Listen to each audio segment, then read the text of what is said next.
കേൾപ്പിച്ച് അനന്തരം ഉത്താരിലും ഭീതിയോടും അവൻ നക്തഞ്ചരാധീശ്വരനോടു ചൊല്ലീനൻ. ജീവിച്ചു ഭൂമിയിൽ വാഴുന്നതിൽ മമ ദേവത്വമാശു കിട്ടുന്നത് നല്ലതും.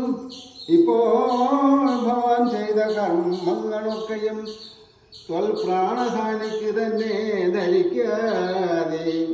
രാമൻ ഭവാനെ ക്ഷണം കണ്ടു മുട്ടുകിൽ ഭൂമിയിൽ വാഴ്വാൻ അയക്കയില്ലെന്നുമേ.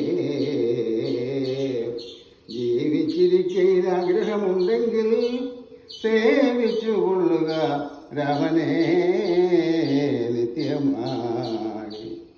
രാമൻ മനുഷ്യനല്ലേക സ്വരൂപനം ശ്രീമാൻ മഹാവിഷ്ണു